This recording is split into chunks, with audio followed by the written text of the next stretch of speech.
Buenas tardes, yo les voy a hablar sobre la resurrección de Jesús.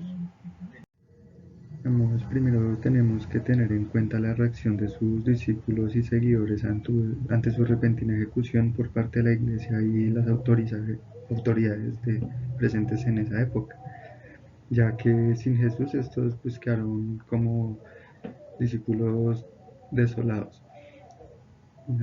Lo curioso es cuando tiempo después de que crucifican a Jesús, los discípulos vuelven a Jerusalén exclamando: Jesús está vivo, Dios lo ha resucitado, lo cual claramente estremeció a los habitantes de Jerusalén por la impresión de que un mortal había vencido por fin la muerte.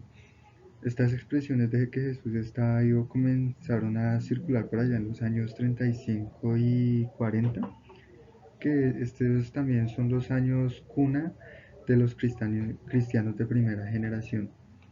Aparte de esto, también se encontraron evidencias de esta época en donde atribuían la resurrección de Jesús a Dios. Tenemos que tener en cuenta la antigüedad de estos hechos, su origen. Por ende, aquí encontramos expresiones en un lenguaje antiguo, digamos como de la época de Jesús, como lo puede ser: ha exaltado, lo ha elevado a su gloria, lo ha sentado a la derecha de su trono, asimismo como resurrección. Todo esto son es un lenguaje de esta época.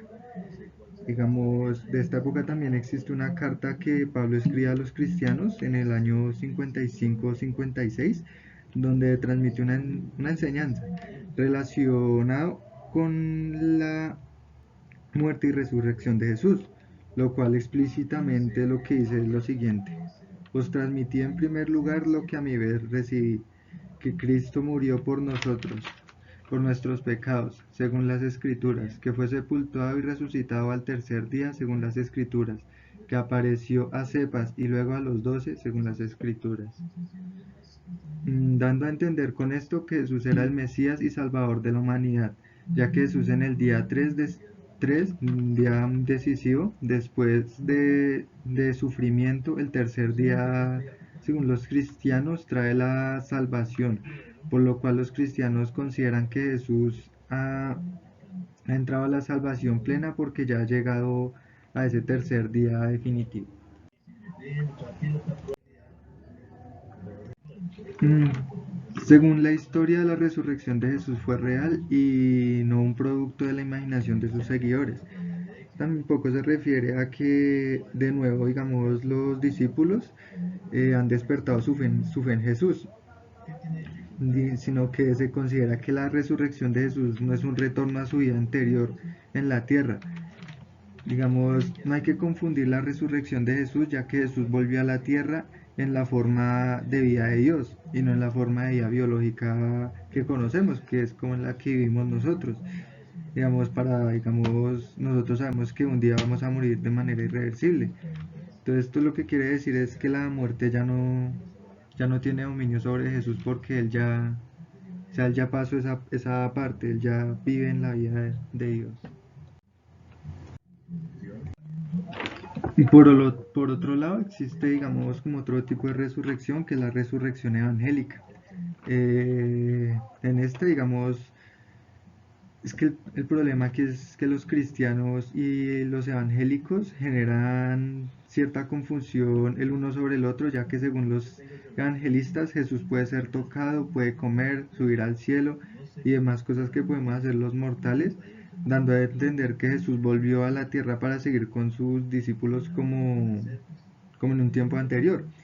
Pero pues esto no es así, porque se considera que Jesús es alguien real y concreto, pero no se puede convivir con él como en Galilea. Es Jesús, pero con una existencia nueva.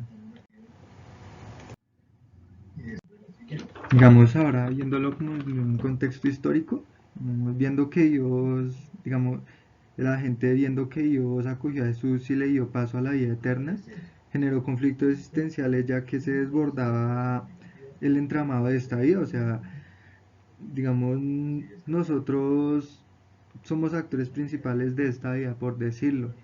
Para nosotros no es normal que alguien resucite de un momento a otro.